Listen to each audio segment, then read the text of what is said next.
Mr. President. The senator from Oregon. Mr. President, yesterday we had a horrific tragedy here in the capital area, and I know that I speak for all of my colleagues who are holding the victims of that attack in their hearts and in their prayers. Congressman Steve Scalise, still in critical condition.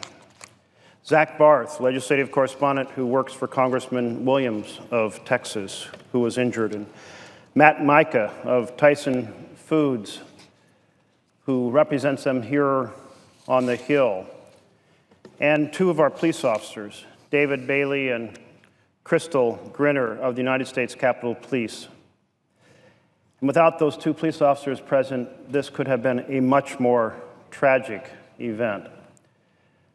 We have to reinforce the understanding that we are blessed to have the opportunity to raise our voices in our democratic republic.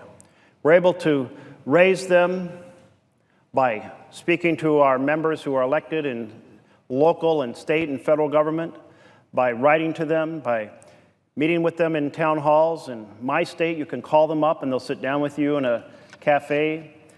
We have the opportunity to weigh in through writing letters to the editor, by protesting in the streets, by overflowing the email lines and flooding the phone lines. We have all kinds of ways to weigh in America, but violence is absolutely unacceptable.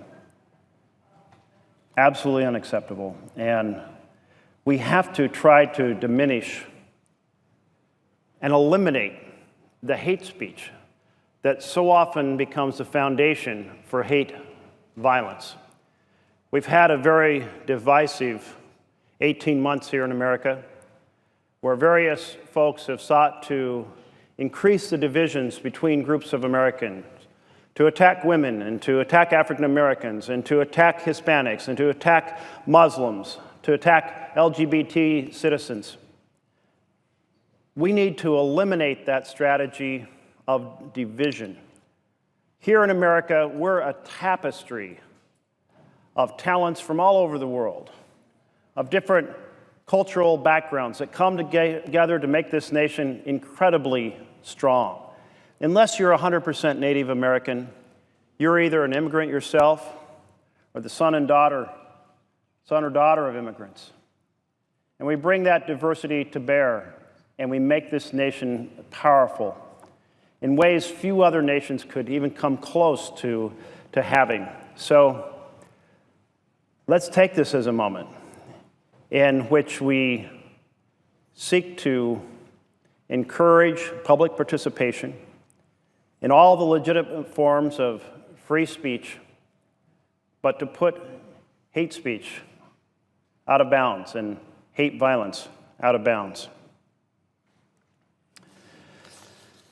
It's ironic that this conversation takes place at a moment where we really have a unique process underway that is designed to limit political discourse, because everything I'm saying about participation assumes that you'll have a chance to weigh in, whether you are elected or whether you're a citizen. And yet we have a process right now in the Senate that is designed to prevent the citizens of America from weighing in and to prevent debate by the members of the Senate. And that's not acceptable. It's not acceptable that in a we the people constitutional republic, a democratic republic, designed to facilitate conversation and dialogue, to produce decisions that reflect the will of the people, that work for all Americans, that instead we have a secretive process, more the type of process you'd expect in a kingdom, where the king and the counselors hide themselves away with no public input and make decisions for the masses. That's not the design of our government. Our government is designed for public input. So here is a phrase that should resonate no public input, no vote. No hearing, no vote. And I'm speaking specifically about the dialogue over TrumpCare. TrumpCare, which was passed by just a few votes in the House and came over here to the Senate, doesn't reflect a process of the people, by the people, for the people. In fact, it's by the privileged, for the privileged, by the privileged. The House deliberately excluded the public. They had their own consolidated, confined process to make sure that it was difficult to have a full debate and amendment process for folks to weigh in and consider alternatives and improvements. And here we are in the Senate, and it's even worse because we have the secret 13 crafting a plan, planning and plotting to bring it to the floor of this Senate probably 2 weeks from today in order to hold a vote with only a few hours of debate, no committee process of any kind, not a single committee hearing, not a single committee opportunity to consider amendments, no chance for the public to get a copy and read through it and weigh in with their members of the Senate, no chance for healthcare stakeholders and experts to examine it and point out the difficulties and the flaws. But I think most egregious of all, the complete exclusion of the citizens of the United States of America. It's unacceptable. Now, I was fascinated by the fact that the majority decided to have this secret 13 committee. 13 is considered to be an unlucky number by much of America. Friday the 13th, or buildings that don't have a 13th floor. Well, I hope that in this case, having 13 members meet in secret is unlucky. That is unlucky in terms of trying to fulfill their mission of passing a bill with no input by the public.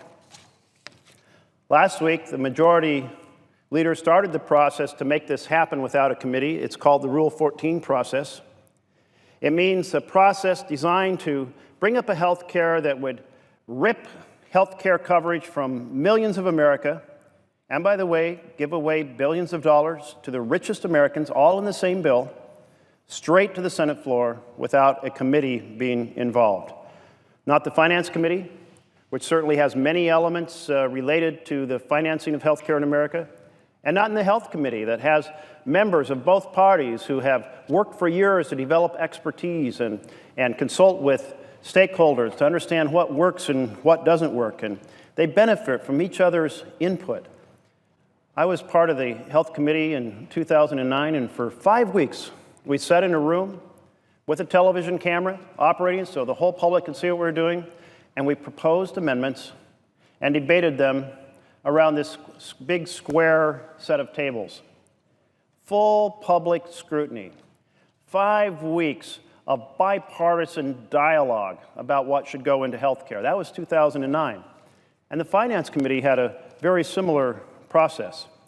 But now we have a different objective by the majority leader, wanting to bring this bill with no Finance Committee involvement, and no Health Committee involvement, and no citizen involvement. In fact, no chance for senators who aren't in the secret circle to be able to participate and see the bill and go to hold town halls and ask people what they think of this.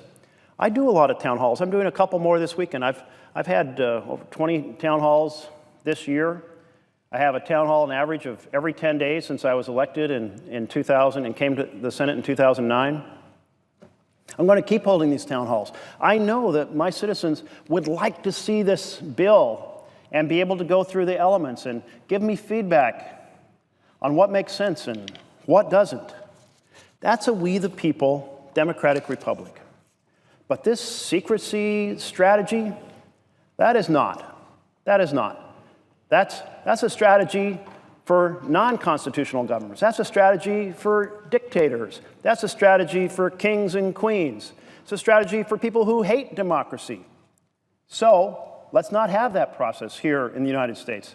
Let's have colleagues from both sides of the aisle go to the leadership and say, this is unacceptable. I want my citizens to have a chance to see this bill. I want to benefit from talking to the hospitals in my community, in my state, and get their feedback. I want to talk to the healthcare clinics and get their feedback. I want to talk to the doctors and find out what they think.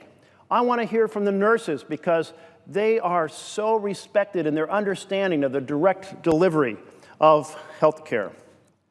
That's what every member of this Senate should be saying to our majority leader. This process of secrecy, no debate, public excluded, is totally unacceptable. So why does this process, why is it going on? In fact, just earlier today, the Secret 13 went into a room off a hallway where the press is not allowed, so that they couldn't be seen coming and going from the rooms. They couldn't be talked to by the press coming and going from the room. Why all this secrecy? It boils down to this. They know the American people don't like what's in this bill. So they are terrified of getting that feedback. They get that feedback, they might lose a majority in passing this bill. How much public support is there for the TrumpCare bill? Just 21%, according to a recent Quinnipiac poll. Well, that's not very much support for it. Even President Trump said that TrumpCare is terrible. He said it this way. He said, that bill from the House, it's mean. That was his exact quote. It's mean. And then he used another phrase, which I won't repeat here on the floor of the Senate, to say just how absolutely awful that bill is. So I asked the Secretary of Health, Tom Price, today in committee, I said, do you share, as Secretary of Health, the President's opinion that his own bill, his own TrumpCare bill, passed out of the House, is an absolutely terrible bill, a mean bill? And he didn't want to answer the question. Well, certainly I found that curious that the Secretary of Health won't tell us whether he shares the President's opinion or not. And then I asked him, why did the President call it a mean bill? Is it because it throws 20 million people out of health care? The Secretary didn't want to answer. Did the President say it was a mean bill because it eliminates the guarantee of essential health benefits so that an insurance policy is, in fact, insuring you when you get sick rather than perhaps not even being worth the paper it's printed on? Now, there's a lot of health care insurance policies before we had an essential care package, essential benefits package, that you paid the insurance company, but when you got sick, they didn't cover anything.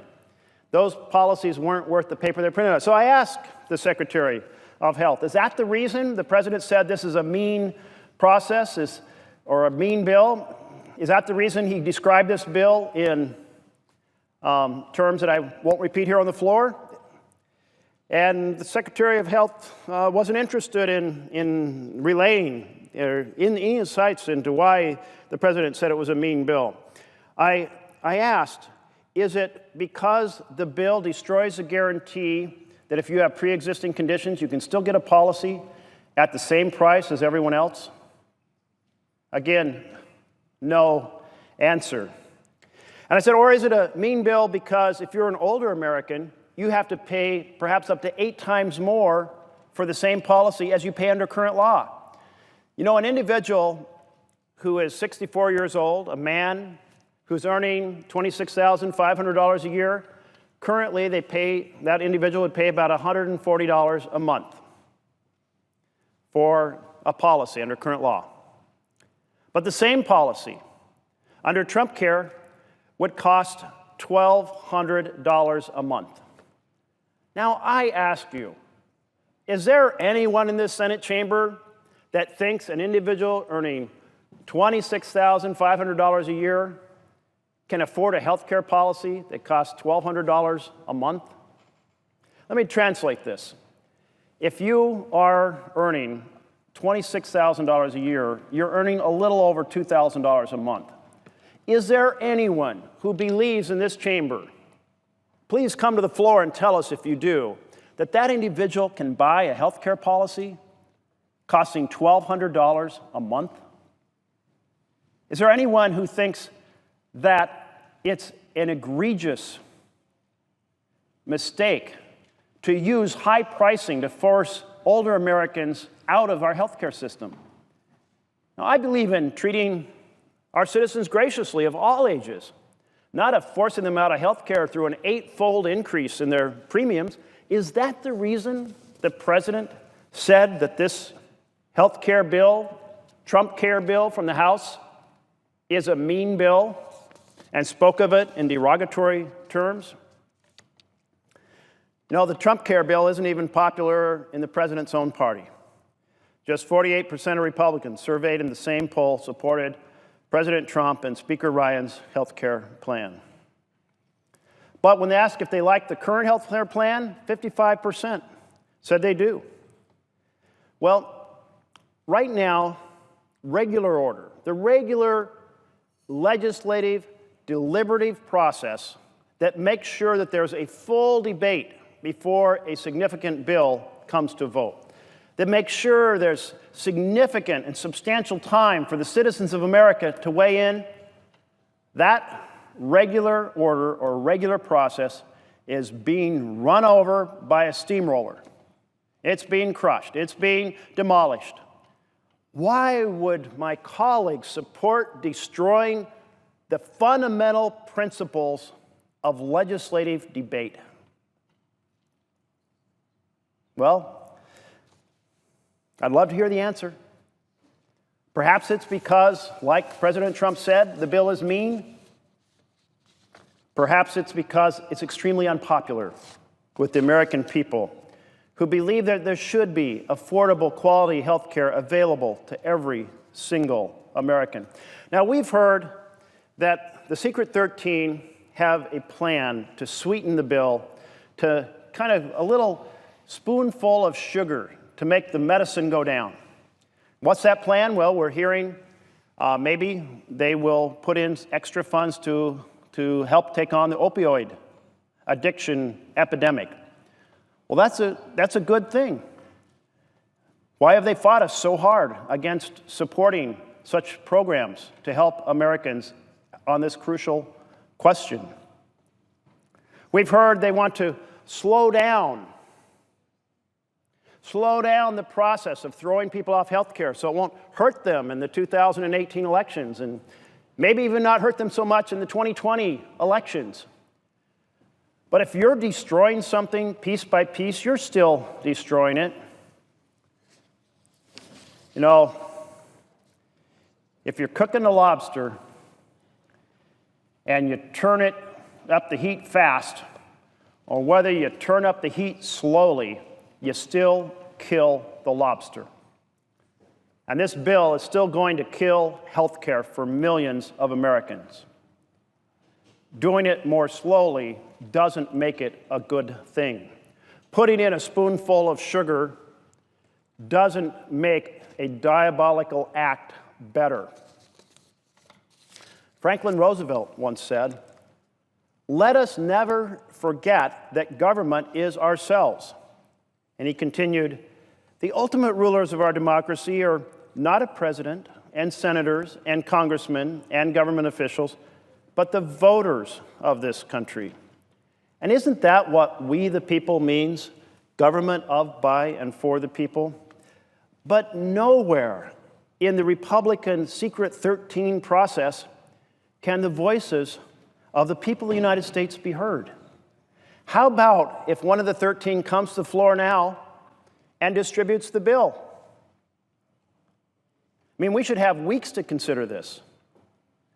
But we should have maybe a month to consider it. We had a whole year of process in 2009. Wouldn't that be the right thing to do, to clue in folks about what's in this bill so we can get the stakeholders engaged and the citizens engaged and hold those town halls and get that feedback? Wouldn't that be the right thing to do? Well, unfortunately, we're still waiting. We're still paused, saying, please, bring the bill to the floor, distribute it. Maybe it's not your final draft, but that's okay. We had draft after draft after draft of the health care bill in 2009. We had in the Senate Finance Committee 53 hearings on health reform. They spent 8 days marking up their version of the ACA, the committee's longest markup in 22 years. During those 8 days, 135 amendments were considered, amendments from both Republicans and Democrats. And then there's a health committee, which I served on. And it held 47 bipartisan hearings, roundtables, and walkthroughs. 300 amendments during a month-long markup, one of the longest in the history of Congress. More than 100 Republican amendments, minority amendments, were accepted into the committee's version of health care reform. And right here in this chamber, we spent 25 days considering the bill before we voted. 25 days. Considering a lot of floor amendments, a lot of floor time. Is there a single member of the majority party who will commit to having at least 25 days of debate here on the floor of the Senate so that we can get a full vetting of the issues, so we can get full input by the citizens of the United States of America? Well, I'm concerned that we're not on the path that values the construction of our government, our constitutional we the people government. I'm afraid we're on a path where powerful special interests, meeting secretly with 13 members of the Senate, are crafting a bill that's great for the powerful and the privileged, but in fact is terrible for Americans, and that's why they're so afraid to show us the bill. So this is unacceptable, and we need the citizens of America to pay attention, because why is this happening right now? Well, because the fact that this secret process is going on, it can be camouflaged by all of the conversation about Russiagate. How much did the Russians interfere in our elections? And what about all those secret meetings by members of the campaign team? Were they coordinating or collaborating? We don't know the answer, but that question is central to whether there was treasonous conduct undermining the integrity of our elections. So that's kind of, let's do this now, this secret health care plan with no debate, while America's trying to fight for fairness and the integrity of our elections. Let's do it now when schools are out of session and we're in summer and people are on vacation. Let's sneak it through now, this act that strips health care from millions of Americans. But here's the principle we should come back to. No hearing, no vote. No hearing, no vote. No vote on a piece of legislation that affects the lives of millions of American families if we haven't had due deliberation by the key committees. No vote on a bill that destroys health care for millions of families if we haven't had the chance to consult with the experts in health care, the nurses and doctors and hospitals and clinics. No hearing, no vote. No vote if we haven't had a full chance for the citizens of America to weigh in, to see the full details and say what they like and what they don't like, and share that with their respective senators. On an issue of this magnitude, one that will affect the peace of mind and the health of millions of Americans, we need a full, thorough legislative process.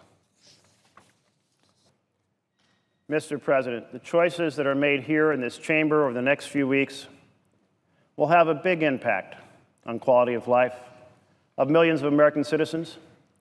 A provision that eliminates Medicaid expansion, the Oregon Health Plan expansion in my state, whether it's implemented slowly or implemented fast, is going to rip health care from 400,000 Oregonians. That's enough Oregonians that if they were holding hands, they would stretch from the Pacific Ocean to Idaho, 400 miles across the state. That's a profound impact. And in addition, those folks who are going to the clinics and hospitals and don't have health care, they won't be able to pay for it. And so the finances of the clinics and the hospitals will be dramatically hurt.